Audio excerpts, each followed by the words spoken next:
But notice how I didn't apologize. I just said that there would be an apology in advance. And you're not getting money for it, so there's no advance to the apology that is not being made.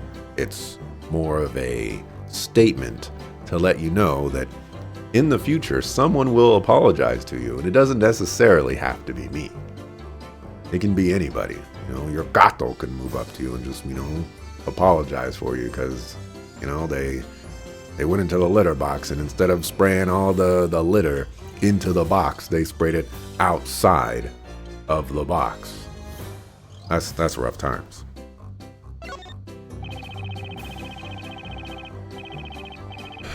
Pizza Tower? What the heck is Pizza Tower?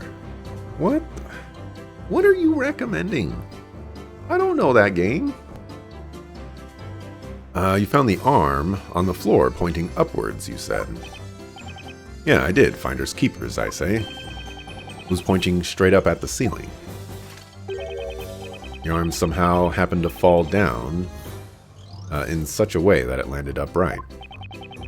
What are the odds of that? Actually, that reminds me of a puzzle. If we did a puzzle right then and there, I'd give this game some credit. Now, if you could just show us on this floor plan here, I'd like to know the exact spot where you found the victim's arm. Sure, I remember that well. It was right here, or right there. Yes. That's where you would expect it to have fallen. Now, if that's where it was, then something's definitely not right. Keep looking at that sketch so intensely, you shall burn a hole in it. Or perhaps, you're going to claim there's a contradiction in it somewhere. This arm is the final clue left by the professor. Even after turning to gold, he was pointing out something important, namely the key to solving this case. Well, Defender, do you see any problems in the locations as marked on the sketch? Of course I do. You demand an apology? You ain't getting an apology from me, Mr. JRPG. Of course there is a problem. And where could that be precisely? The professor's arm has armed me with some vital evidence. Location leads to a huge contradiction.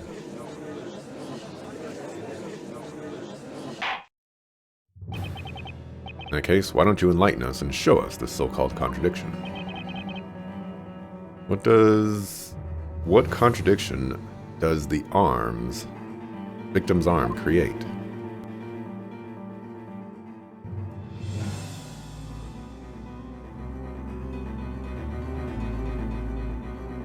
I have no idea, honestly.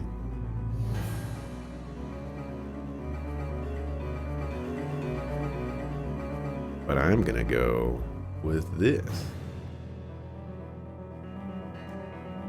Got it! Pizza Tower is a game on Steam that just came out.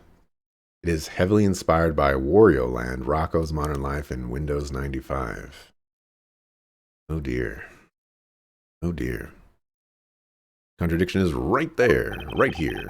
And this is the Witch's Scepter. Let's go over the order of events, as per the witnesses' testimonies. First, the witch cast a spell on the professor, turning him to gold. Then, all of you rushed to the crime scene. That golden statue fell down, making a loud noise. Next, the witch dropped the scepter. What are you getting at, Sir Blue Knight? All witnesses agree to this order of events. That's right, they all agree. That's how it happened. But then there's the arm. Well, what about it? Spit it out. Let's assume that Maya was the witch. Now, look at the sketch again. The witch dropped the scepter after having turned the professor into gold. The scepter tumbled along the floor and was found here as asserted by the prosecution. However, that would be impossible. There's no way it could have been there. Oh, I see it now. The arm, it was. Glad you seem to have noticed. Victim's arm was on the floor right here, standing on its end. Therefore, the scepter couldn't have possibly fallen that way. Ergo, it couldn't have been the defendant who dropped the scepter.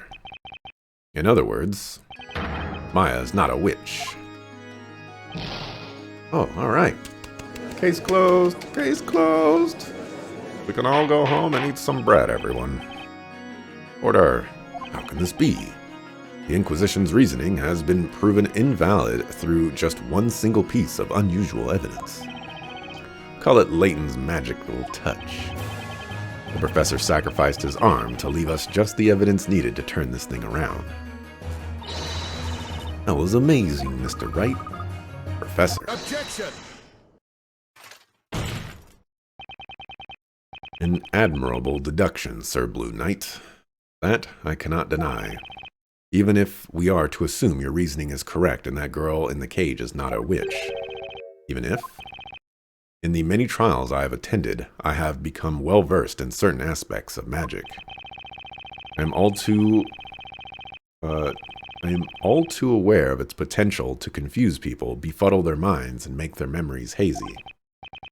No one can resist such a maddening influence. What are you trying to say, Inquisitor? The scepter could not have tumbled across the floor if the arm were in its way. However, can we be sure that is where the arm was? Are all of the witnesses able to confirm its location at the time? Objection! We've heard what they had to say several times now. They agreed that the scepter fell after the victim fell over. Objection! And yet no one actually saw the scepter being dropped. Witnesses, think back to that incident once more. Did the golden statue fall over first, or did the staff fall before it? Think carefully about what you have seen and heard. Everything hinges on your testimonies. May your words guide us to the truth and decide the fate of this caged witch.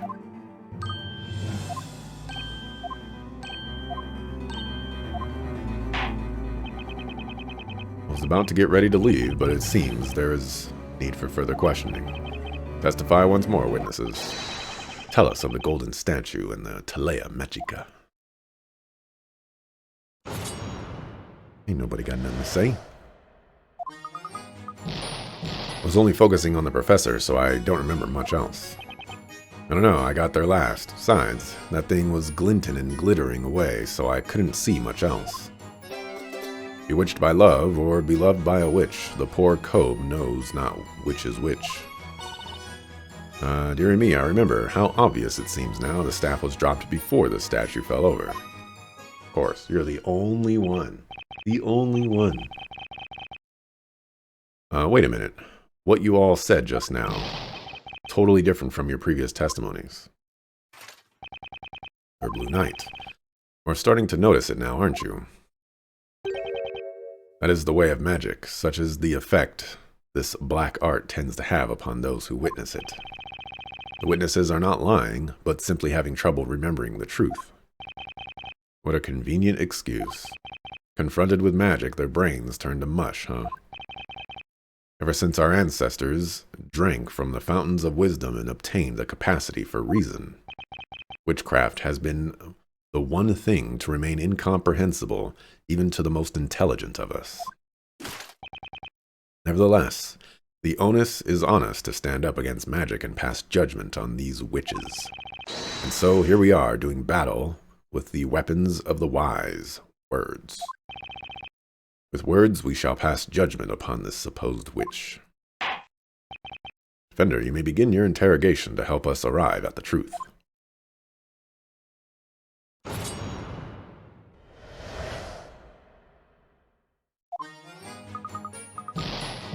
Alright, I don't feel like pressing this person is going to do anything, but we'll press everybody. Hold it! Luke, you said before that you heard the scepter fall to the floor, and that was after the professor fell over.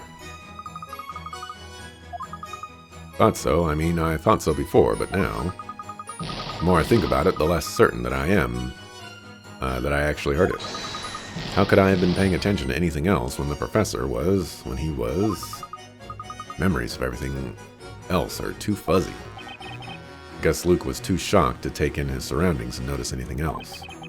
I doubt I'll get any more information out of him for now. Sorry, Luke. I understand how hard this is for you. Let's move on to the next witness. Wait, was he always right there? Why did he move? I don't know. I got there last. Besides, that thing was glinting and glittering away, so I couldn't see much else. Hold it! And that thing would be the arm of that shiny gent next to you, Bluey. Poor Professor Layton, more valued now than ever before. And you didn't notice the scepter on the floor. You know, I wasn't even looking at the floor. My eyes were kind of glued to my new source of income. If anything, I may have looked up at the ceiling, since that's where it was pointing. Finders keepers, eh? Into me pocket it went. Someone arrest this guy, please. Witch by love, or would be loved by a witch. The poor cove knows which is which. Hold it! In English, please. Would you mind translating? I'll simplify it once more, just for you, esteemed knight of the court. First of all, let's talk about love. It's a pretty neat slant rhyme for cove, or cove. Cove? Cove? Love. Cove. A cove is slang for chap, you see.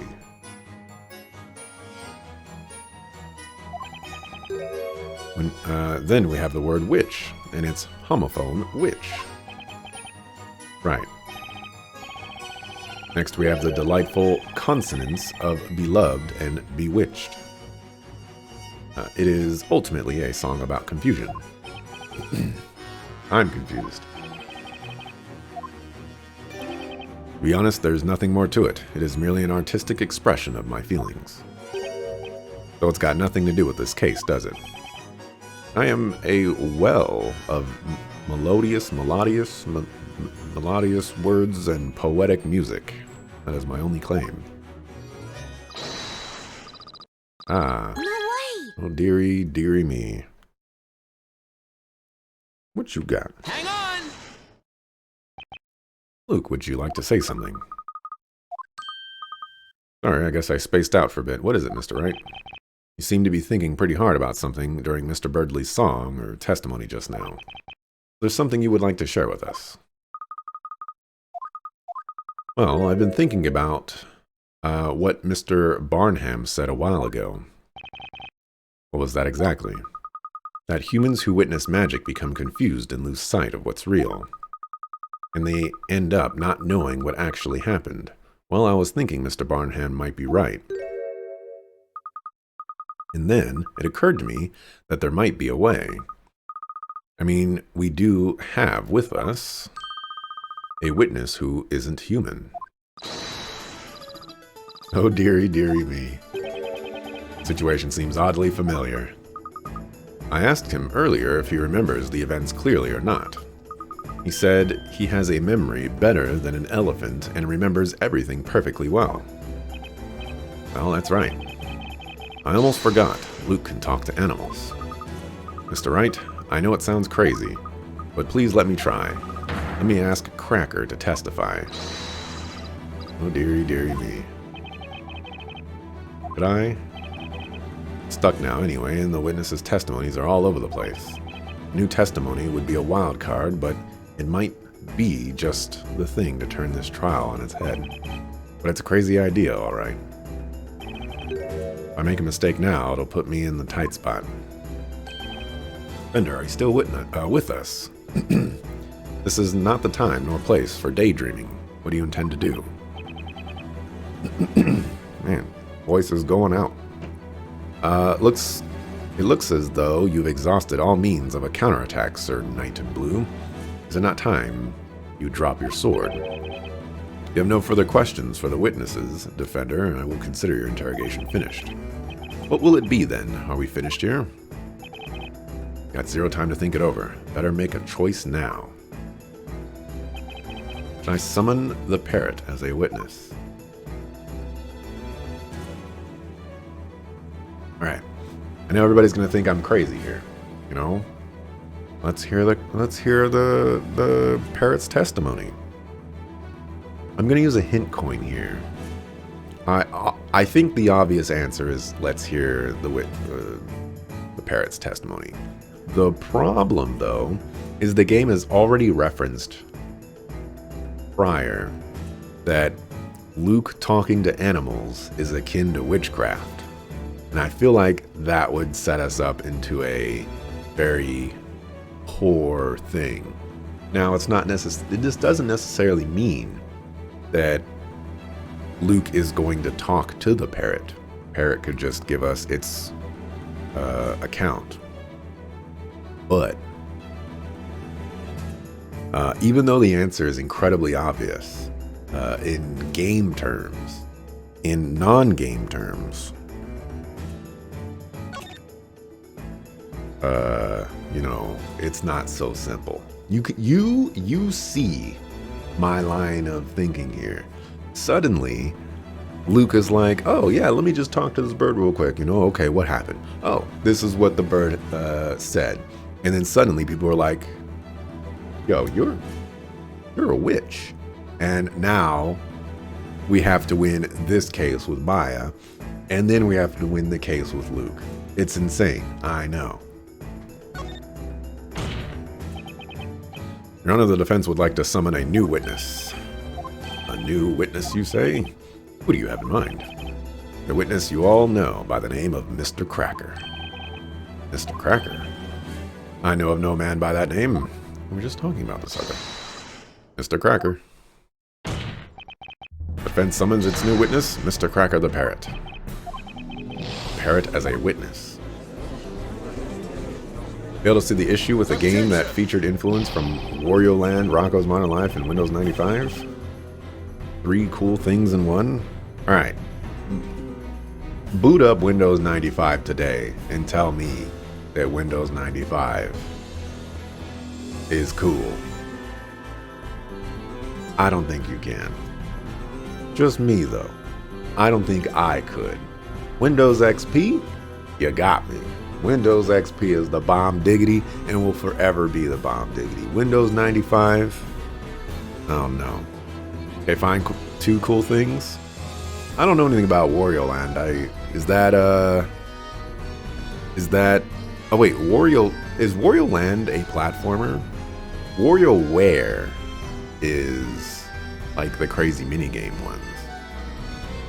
Rocco's Modern Life, on the other hand, now that's cool.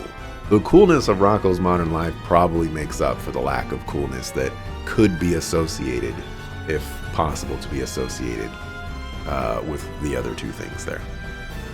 Rocco's Modern Life. Rocco's Modern Life. Do do do do do do do do. Great, great, great cartoon. This is the Witch's Court. Joking around will be considered contempt in court. Objection! Mr. Cracker witnessed the crime. He saw it happen, and he heard it too. He's as valid a witness as the others. Objection! No. A bird is nothing but a pet animal. Referring to it as Mr. will not change that. Objection! Humans are confused by magic, to the extent that they lose sight of what's real. That's what you yourself said, Inquisitor Zacharias Barnham. Objection! Calling me by my full name does not help justify such brash foolishness. The Inquisition is against interrogating a parrot. Calling you by your government.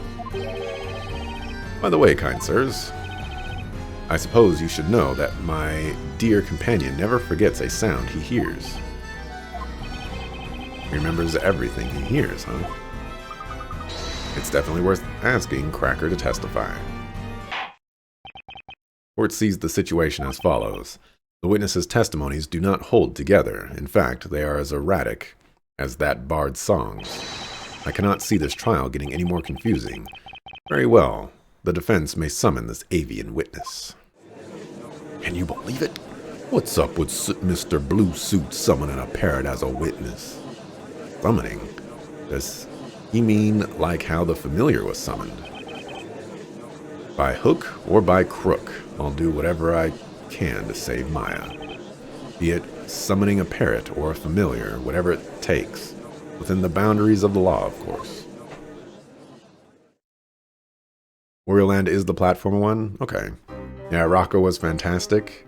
Appealed very well to both kids and adults.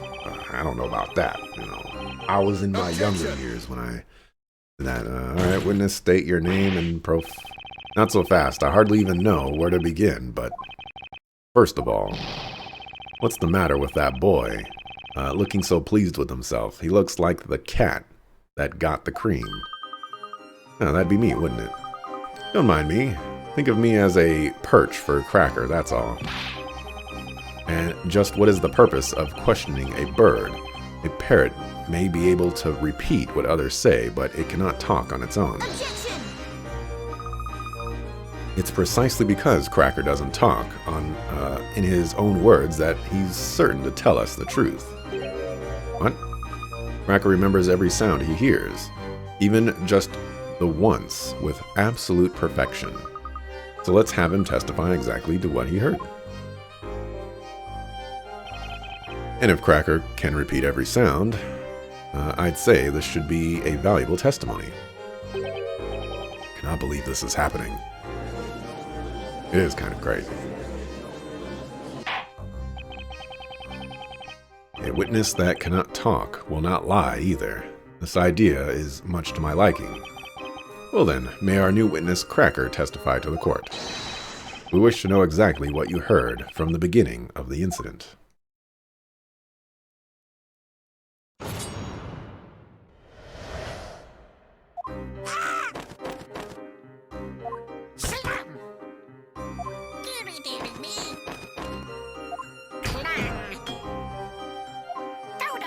Objection! What's this now? Why, those are the sounds of the incident. Exactly as Cracker heard them. Ludicrous. Evidently, this is nothing but a farce after all. What do you mean, Inquisitor Barnham? I must admit I found the parrot's testimony quite impressive. Even if that bird can accurately recall the sounds, it is clearly useless when it comes to the order of events. I mean, there's a problem with the order.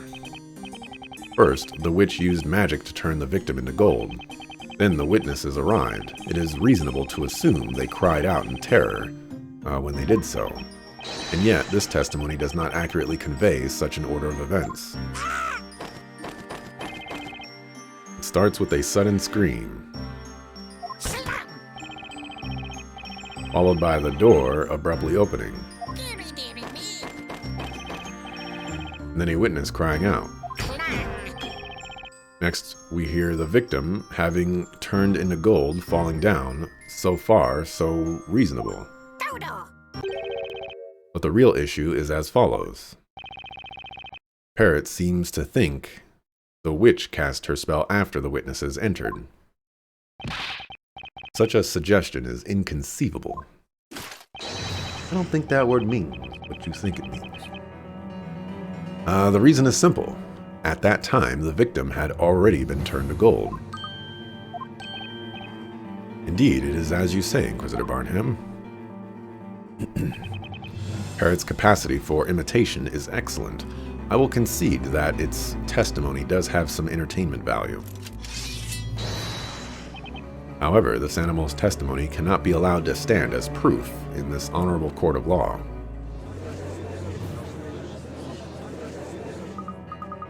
Don't write Cracker off just like that. Do you now see how foolish you were to summon this parrot as a witness? Not good, Phoenix. Not good at all. Should I really go through with this cross-examination when it feels like everyone in this court is against me?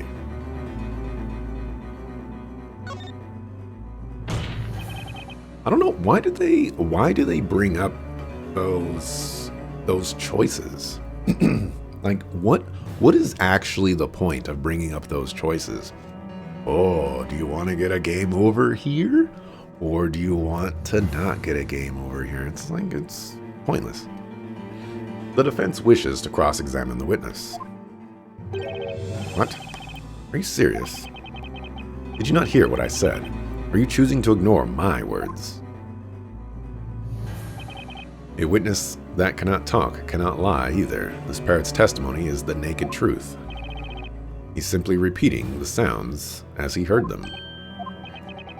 It's humans who make assumptions about the meaning of those sounds and arbitrarily decide whether the testimony is good or not. But as knights of the court, shouldn't we be striving to uncover the truth to which this parrot holds the key? The truth, you say? Very well, show us the truth that this bird purportedly knows. Interrogate that parrot. Meanwhile, I shall enjoy the show. Will you? Will you do it, Mr. Wright? Do you think it's hopeless?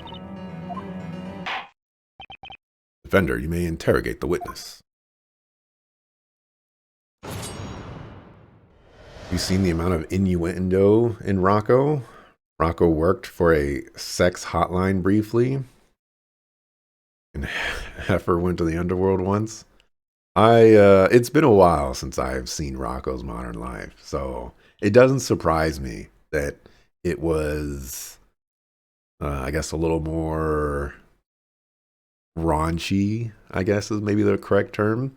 I mean, on the same network, they also did Ren and Stimpy, and Ren and Stimpy was crazy. So, throwing that out there. Hold it! That's Maya screaming. Oh, yeah, I may have let out a teeny scream. So horrified when the professor suddenly turned to gold like that, right before my eyes. So that's when... Objection! The accused seems to yearn for the flames so much that she cannot wait to receive her punishment. If she wishes to live any longer, she would be wise to remain silent. Really sorry, I won't talk again, I promise. Fortunately for you, Sir Blue Knight, there is no way you can prove that it was the voice of the accused. Objection! You're wrong, Inquisitor. All we need to do is have her voice print analyzed, and we'll know straight away. Oh, wait. Analyze what? A voice print? It's nothing. Just forget what I said. Oh boy, the world is driving me crazy. Well, then you may carry on with the interrogation. Hold it! Was that the sound of a door opening, or door being opened? La la la la! Hang on!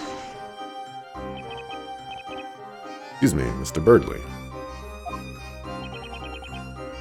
How may I help you, sir?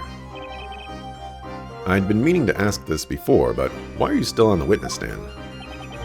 Are you suggesting I should leave my dear partner alone with strangers who cannot even sing? Huh? The very sight of Cracker causes the finest of songs to effortlessly form in my mind. Stilton, cheddar, or smoked cheese, I like my crackers with any of these. That was the Cracker song. It is not crisp, or is it not crisp and full of flavor? Are you suggesting that you eat your bird? Right, anyway. Would you mind remaining quiet for the rest of Cracker's cross-examination? Suddenly got the munchies. Continue the interrogation.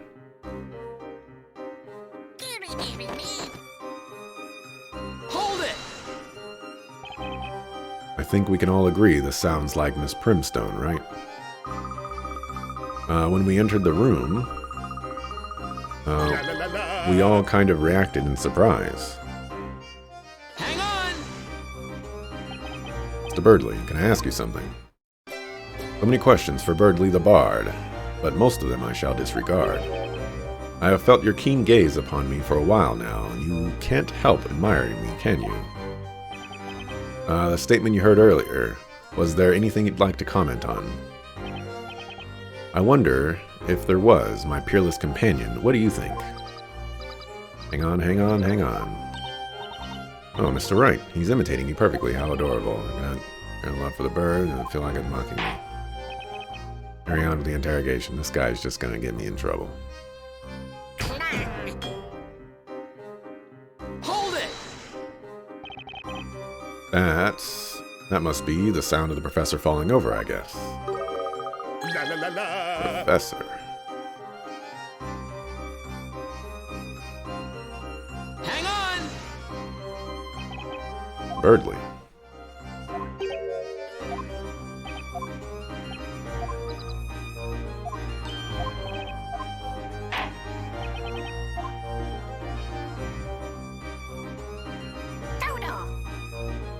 Hold it! That's the magic incantation, isn't it? Objection! Preposterous. At this stage, the victim was already on the floor. The transmutation spell had to have been used much earlier than that. I wonder. Luke, what about you? Did you hear the incantation too? La la la la! Do I fall for it again? I think the best way is just to let him interrupt everything so that,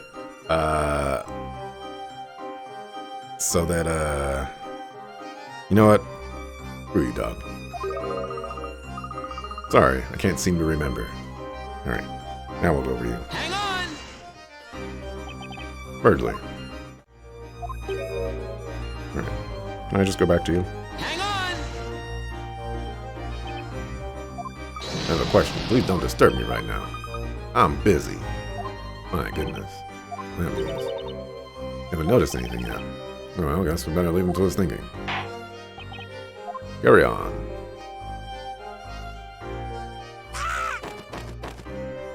I can't go back. Hold it! That's Maya screaming. Oh yeah, I may have let out a... Oh, we're back to the beginning. Okay. Objection!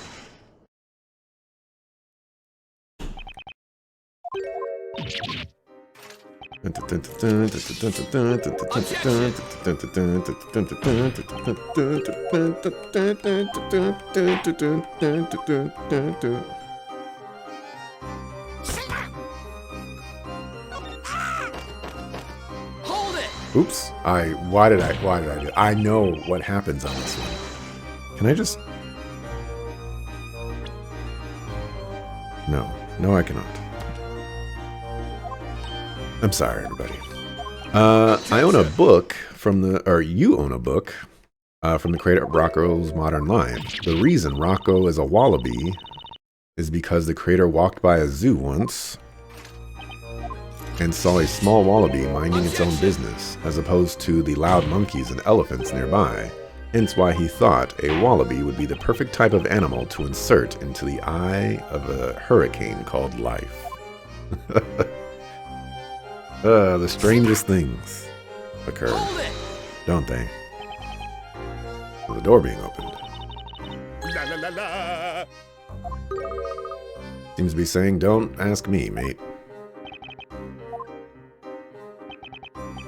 Bender, this is getting us nowhere. Seems so, Your Honor. Yeah, I can see that myself. By the way, I was the one who opened the door.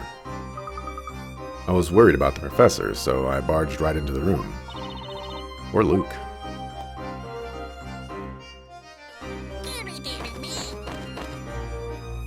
Hold it! Brimstone.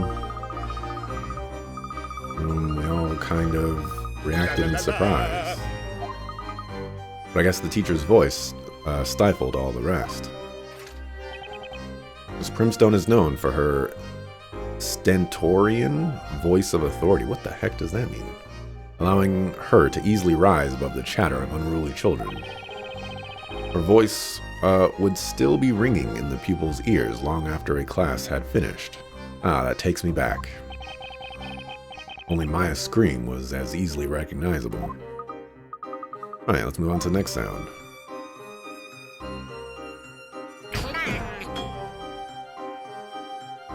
Hold it! Must be the professor falling over. La la la la! Guess I'd better not pursue this one. Luke, you poor thing.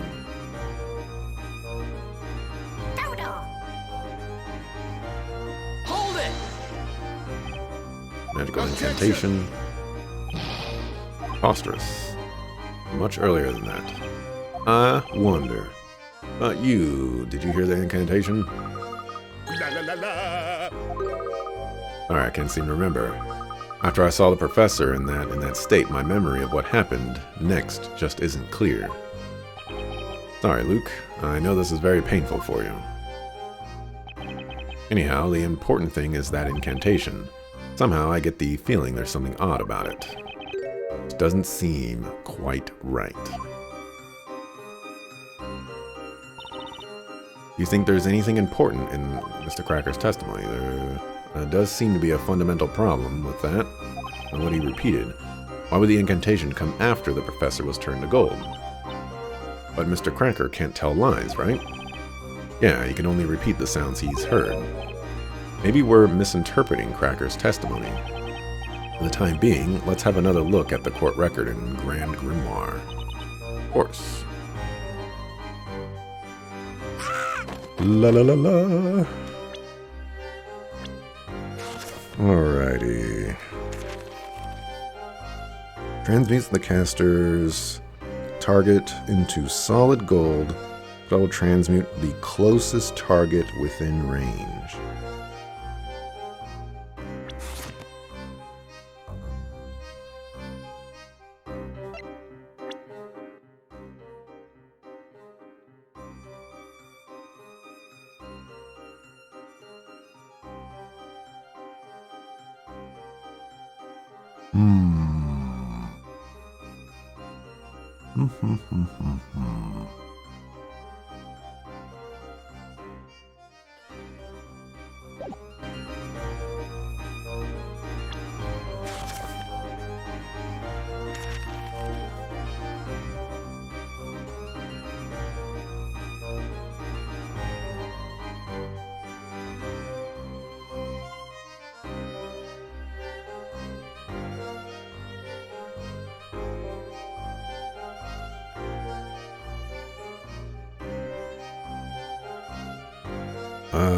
A scream.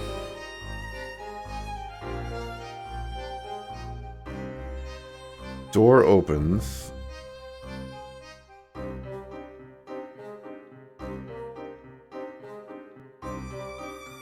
Homeboy slice falls to the ground. Goldor.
Honestly, I have no idea.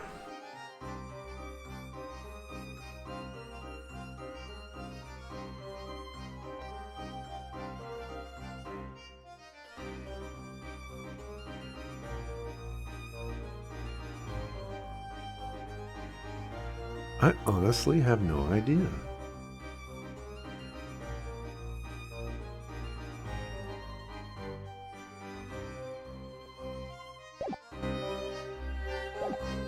Let's see if a hint coin will jog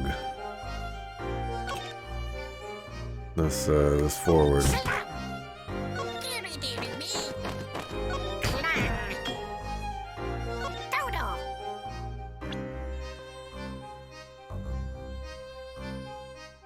Grand Grimoire.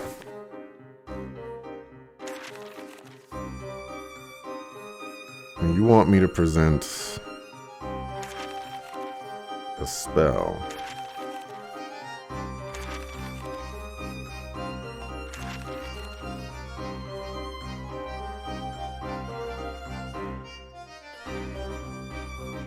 At the point of Goldor. But why?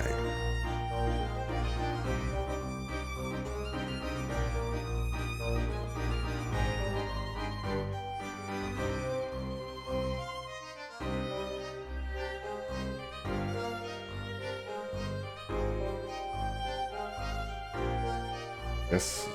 Objection! See what happens. There is a critical contradiction in this testimony. We are all aware of that, Sir Blue Knight.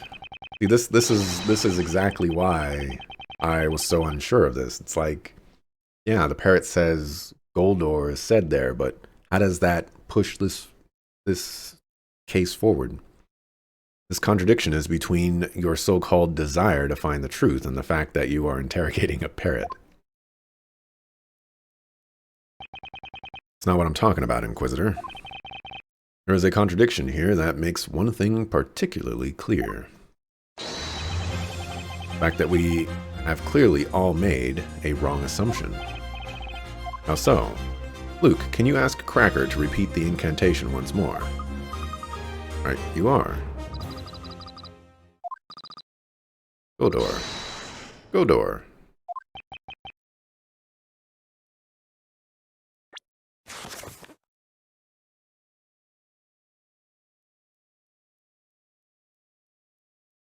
Oh, it's not saying the incantation, it's saying Goldor. I see. I did not catch that. Wasn't paying attention. Goldor. According to the Grand Grimoire, the name of the gold transmutation spell is Goldor. Now, Inquisitor, it would seem to me that the spell we've just heard is in fact a different one entirely.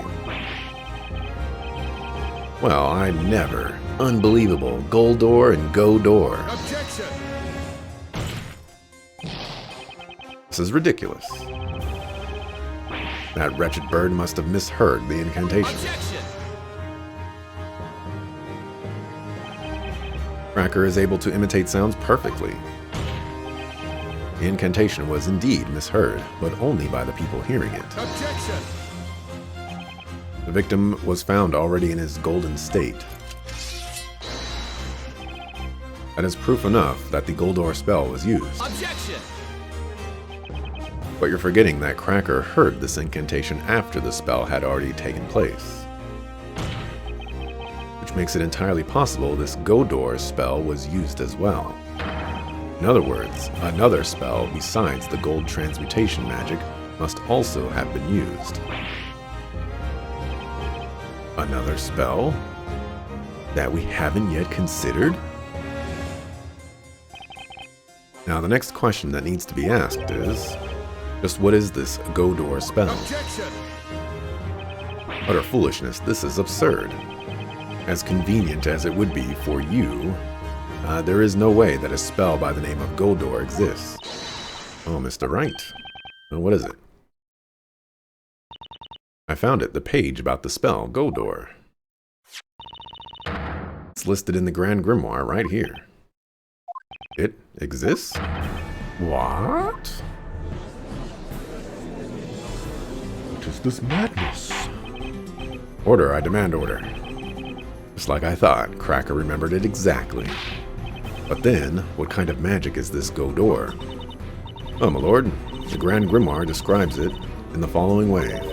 Goldor creates a portal on two sides of green-colored walls. The portal will disappear after 5 minutes. What? Creates a portal on green-colored walls. Portal spell. What an incredibly specific spell. Green colored walls? The heck? What is the classification of a wall in this case? Can it be a shrubbery of 2 feet high? What about a railing that is completely solid but is also colored green? Is that a wall? This is so silly.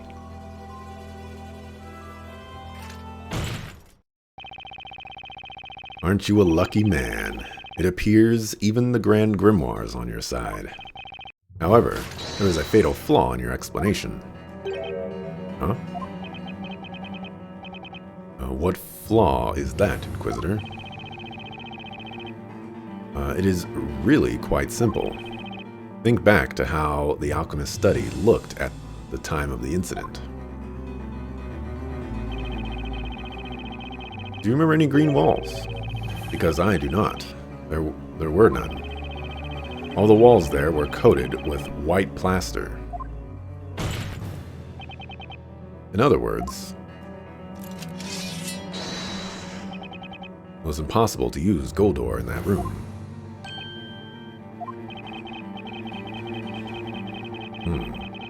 I wasn't expecting the butler to have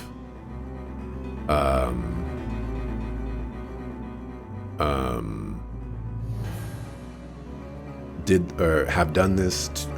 I wasn't expecting the butler to turn Layton into gold, but I guess if we're trying both of these cases at the same time, it has to be the butler for both incidents.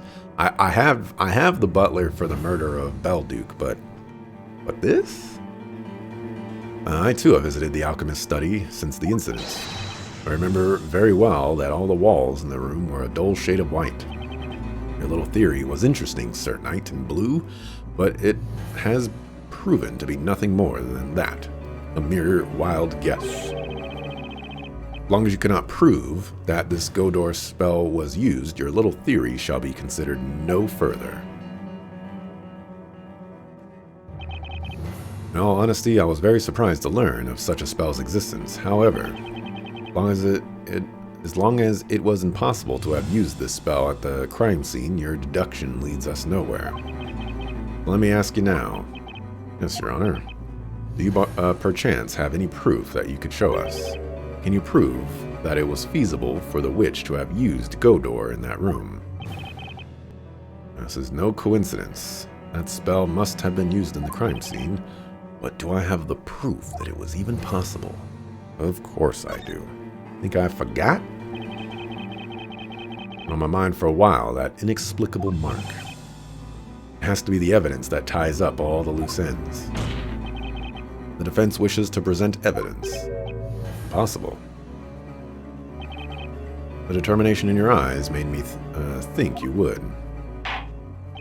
Now then, we shall allow the defense to present its evidence to the court. Boom shakalaka, sucker. Take that! The walls on the study are coated with white plaster. Not all of them, though. There is just one spot which is green. Oh, there is? I noticed it while investigating the crime scene. You may recall that there was a small painting behind the desk. And for some reason, the wall behind it was painted green. It was what? I recall seeing that painting myself, too. If we look at this floor plan, I'd say it was around here. Mr. Wright, I'll mark it on the floor plan. It's been bothering me since I saw it, but now it's clear what it was. At the time of the incident, a portal opened up behind that painting. In other words, that was the wall utilized for the spell Goldor. Objection! Certainly persistent. You just want a portal to be there so much, don't you? The wall behind the painting was green, and that's a fact. Incidentally, I remember that painting well. It was a small landscape piece.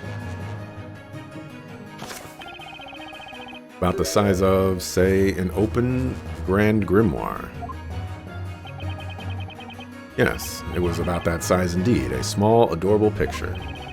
Even if a portal had opened in that small patch of green, no person would be able to pass through it. In fact, they'd just be about able to put their arm through at the most. So, will you please explain how a witch could possibly have escaped through a portal this small? He's right, Mr. Wright. No one could have got through a portal that small. Have you anything to say, or are you so crushed by the realization of your mistake that words fail you? The portal was too small for a person. It doesn't require much thinking to figure that out. But that aside, a very obvious question remains. If it wasn't a human, then what could have passed through that portal? You have put an interesting spin on things. Why don't you answer your own question? You talk as if you know everything, so please enlighten us. A small portal was opened in the wall at the crime scene. I have all the clues as to what that could mean. What went through the portal was...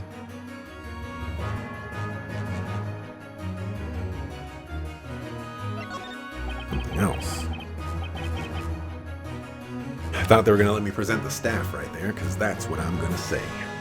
No human could have passed through a portal that small. Even a witch couldn't have pulled that off.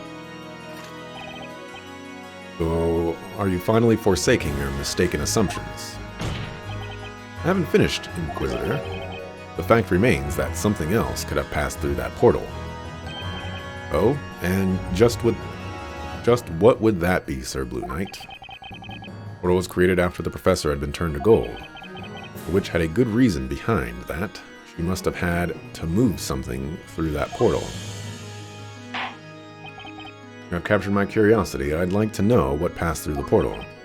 Tell us, what did the witch use that magic portal for? Take that! Take that. Considering the state of the crime scene, there is just one possible answer. And that is the Talia Magica. Objection! What? What's this now? Talia Magica was found at the crime scene. A portal has nothing to do with it. Objection! Inquisitor Barnham, you're making the wrong assumption. Wrong assumption? The witch wasn't trying to remove evidence from the crime scene. She wanted to plant it. She threw the witch's scepter into the room through that portal. Objection! You and your crazy theories, do you even realize what you're saying? If she threw the staff into the room, that means... Exactly. She did it to deceive us. Her goal was to make us draw the wrong conclusions. When the incident took place, the witch herself wasn't in the room. She cast a spell from outside. What?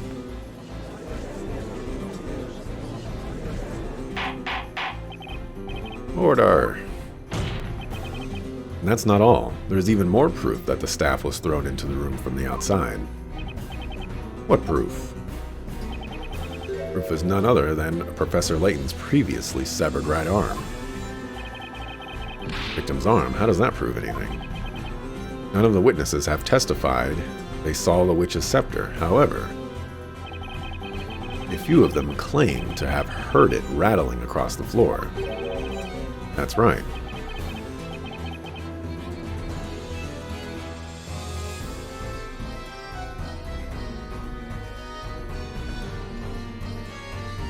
I smell something.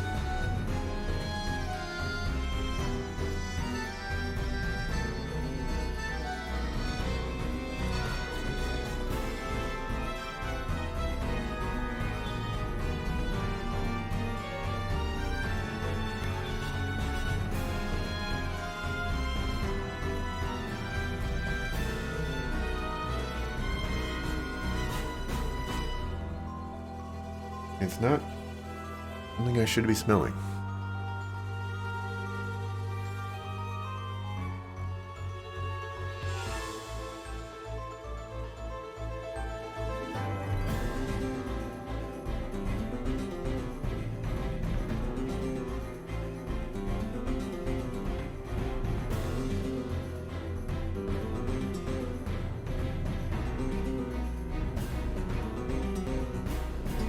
It smells like top ramen. But it could also be something electrical. I don't see any smoke, but it's very suspicious to me. I will move on for now. Please take a look at this floor plan.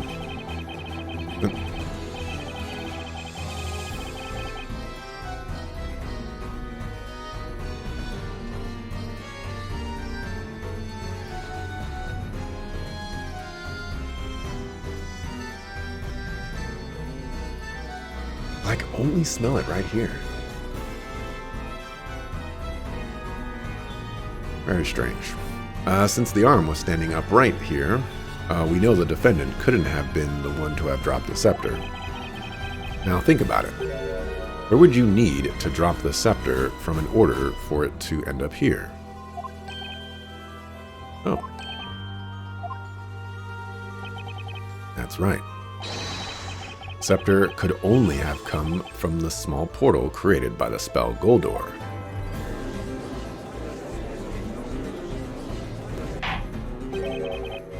This is most unexpected. The witch wasn't in the room when the crime occurred.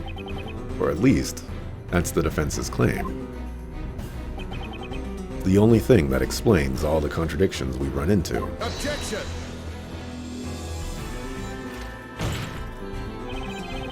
Sir Blue Knight. With that imagination of yours, you could aspire to write fantasy stories. A nice try, I must admit.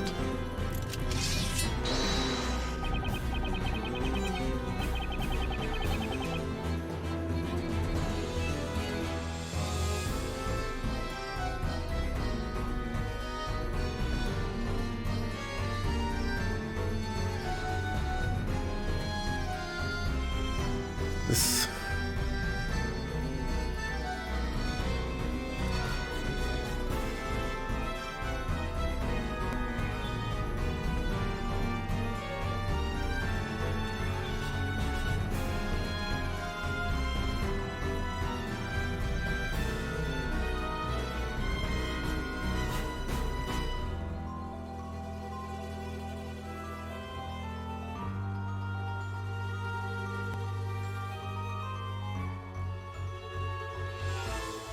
This is so strange.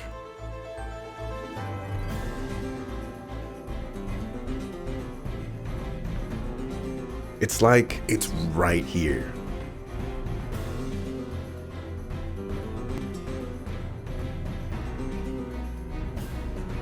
And I don't know what's going on. It's not my 3DS.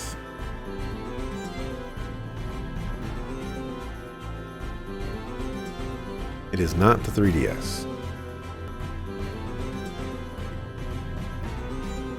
It could be coming from outside, but I went up to the window and it...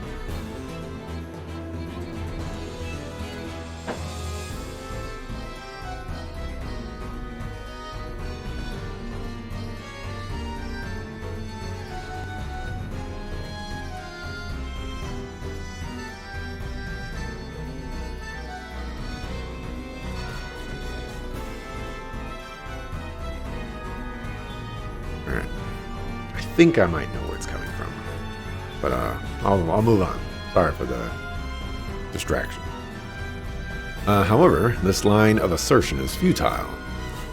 There is a glaring contradiction in your words. Another contradiction? Whatever are you referring to, Inquisitor Barnham? This is the Talia Magica that was used in this incident. As we have established, there are 2 magic gems in it. One for the gold transmutation spell Goldor, and one for the shadowy familiar spell Amalia. A witch in possession of this staff would not have been able to cast Godor. Yes, you're absolutely right. But you can't write off all the evidence supporting my theory as mere coincidence. Why must your agreement always be followed by a but? What I'm getting at is, this Talia Magica, not genuine. Not genuine. That's right. And naturally, the one responsible for this deception is the real culprit of the crime. Enough of the suspense. It's too much for a man of my age. The defense shall reveal what is meant by this so-called deception. Looks like the purple gem is probably supposed to be green.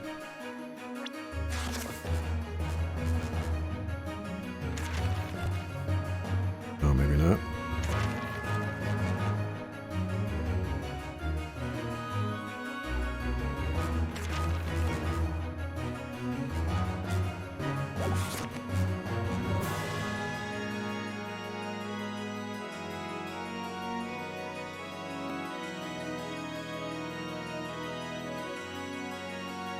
I don't see it.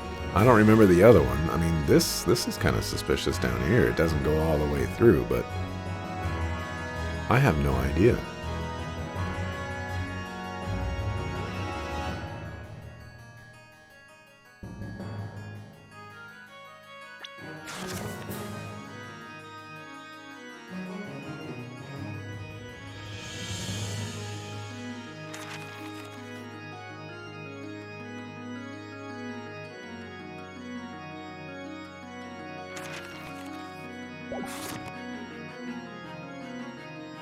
This part of the scepter is a deception. I'm gonna go with the gem. I'm just gonna hope that it's like painted purple or something. Got it! First, I want to clarify one thing. Can we be certain that the Talia Magica in question is authentic? Without doubt. The metal rod in its center is called the Spina Magica. The witch's mark on its tip is clearly visible and highly detailed. It is impossible to forge, even by the finest craftsmen in all Labyrinthia. I can guarantee you its authenticity. That leaves us with only one possibility. The forgery in question is the Familia magic gem. What? A forged magic gem? Objection!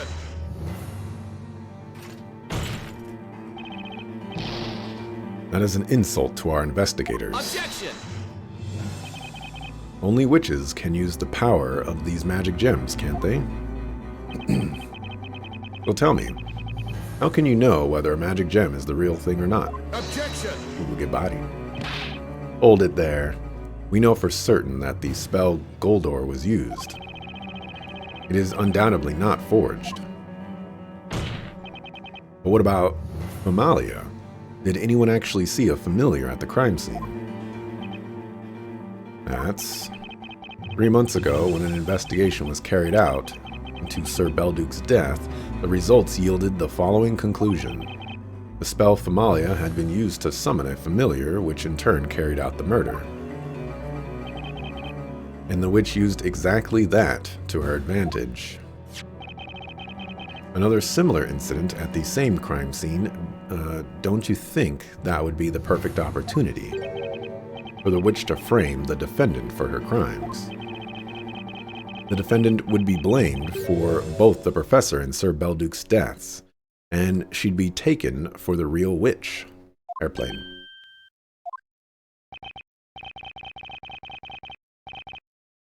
The smell is going away. Maybe my theory is correct. I think it was the heater. Because the heater is off now, and I don't smell the smell. That was the real culprit's objective. And the plane has gone away too.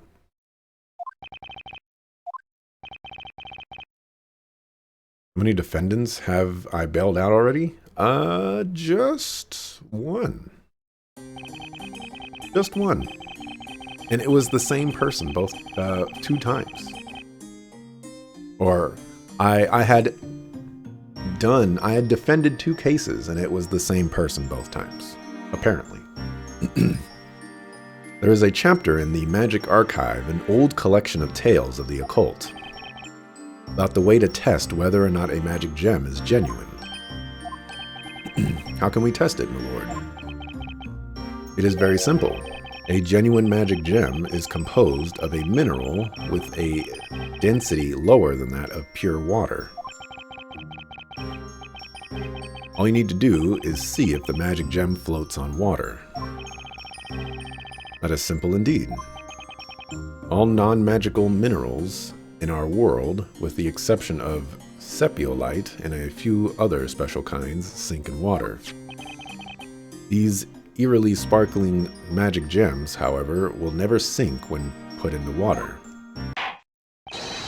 Bailiff, remove this magic gem for immediate examination. Magic gem's a fake? What's up with this trial? This is not how it's supposed to be. It's alright, darling, don't cry. You'll get to see a witch burning today. Sir Barnham never disappoints. Hush now, there.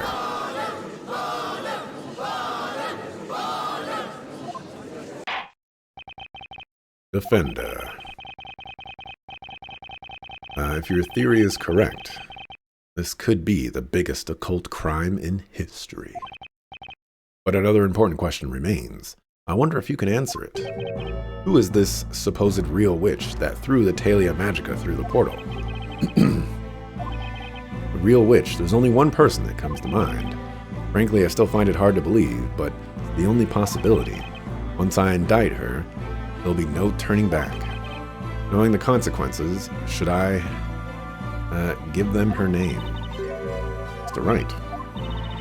Labyrinthia, witches are punished by fire. I know you think that's going too far. But even in a world that seems so insane to you, those who take the lives of others must be punished. That's a universal law, isn't it? The witch turned the professor into a gold statue, and that's not all. She took the life of the alchemist, too, and now she's trying to pin the whole thing on Maya. Can't just let her get away with that. Well then, defense, let us hear your theory. Who is this witch responsible for using Godor and throwing the scepter into the whatchamacallit of the whatchamacallit? Take Flat out! When you have eliminated the impossible, whatever remains, however improbable, must be true. There's only one logical possibility. It has to be that person. The real witch is Jean Grey Earl. Grey Earl? I've heard that name somewhere. Wait, isn't that the butler who served Sir Belduke? That's correct. Objection! What's this about? Seem to love roiling these ridiculous suggestions, but you ignore the obvious. Jean Grey Earl is male. Inquisitor Barnham, tell me one thing. Is it only females who can be witches? Are you daft? Of course it's only females. Never in the history of this court has there ever been a male witch. You're so utterly ignorant. You should be ashamed of yourself. Alright, well, I'd like to ask you another question. Is Jean Grey Earl really a male? What? What a ludicrous question. The defense is certain that Jean Grey Earl is the witch responsible for using magic on Professor Layton. Gasp!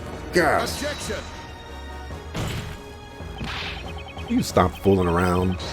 This is a groundless accusation. Objection! Groundless, you say? I'm afraid that's where you're wrong.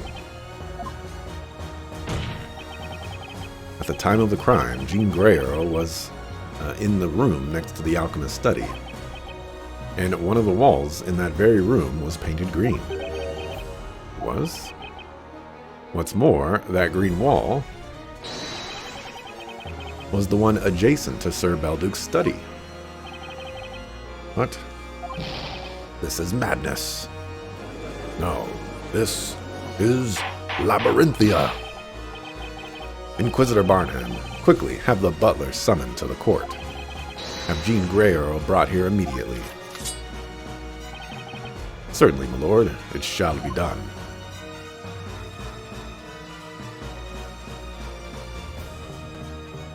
There is no need for that.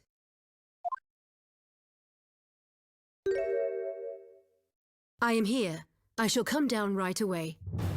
So, one thing that I noticed right away, and I'm pretty sure I didn't mention it out loud, and I guess in hindsight I should have done so, but I immediately noticed that Grey Earl's voice actor was a feminine voice. And I was going to mention, I'm like, why is the butler played by, you know, like a woman or someone with a feminine voice, if it's a guy? But I decided to move on from that. And now here we are, accusing this person of being a witch and thus being a woman. And, you know, I guess, you know, when I just have my predictions, this comes up every now and then. Whenever I have my predictions, sometimes I hold them back. Or, you know, I question something. Sometimes I hold it back. And every now and then it comes back to bite me. Ah, it's you. Well then, Mr. Wright, shall we begin? Jean Grey Earl. It seems this trial has turned in a new direction. I think we all need a bit of time to take it in. We shall take a brief intermission. Inquisition, defense, sharpen your swords, and wits to prepare yourselves for the next stage of this battle. Yes, Your Honor. It shall be done, my lord. By the time we resume the examination into the magic gem should have ended as well. Now the court is adjourned for a brief intermission.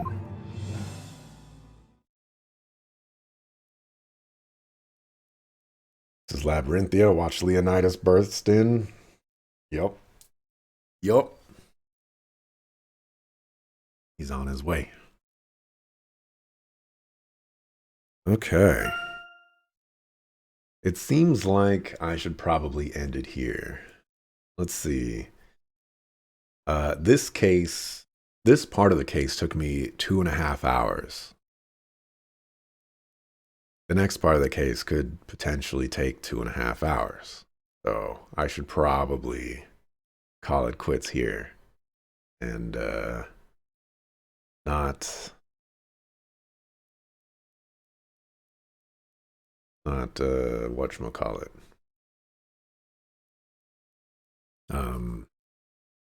I forget the word or the term or whatever. Press my luck.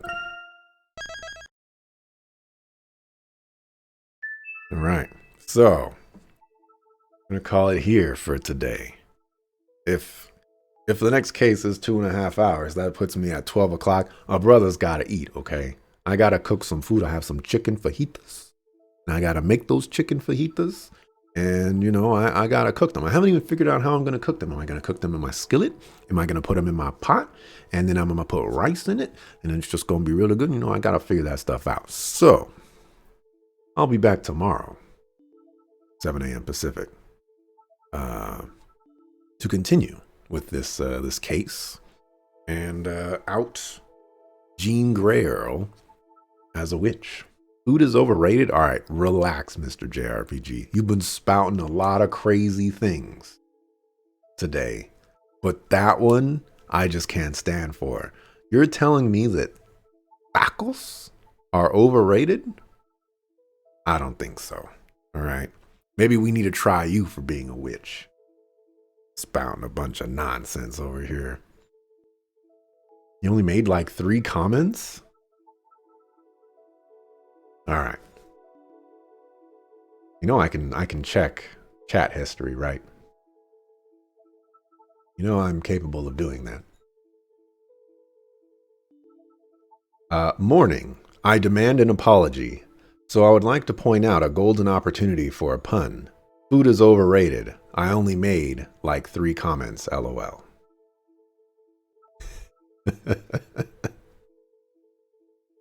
Obligatory get bodied. Obligatory get bodied. When you only make 3 comments, all of the wild comments, you know, they stand out all the more.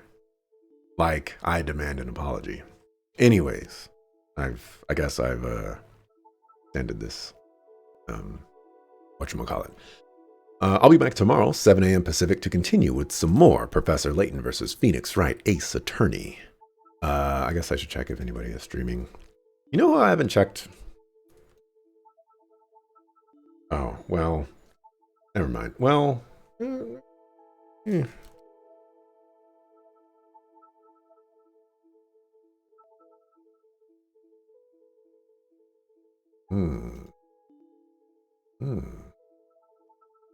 Okay.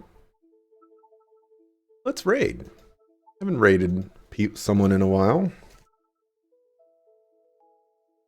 Haven't raided this person in an even longer while. I am choosing to raid Mr. Yulamasa, who is playing Fire Emblem 3 Houses. So if you don't want to see any Fire Emblem 3 Houses, I can't tell what path he has chosen from this tiny little preview. But yeah, thanks for watching. Appreciate it. See ya the next time I see ya. Peace.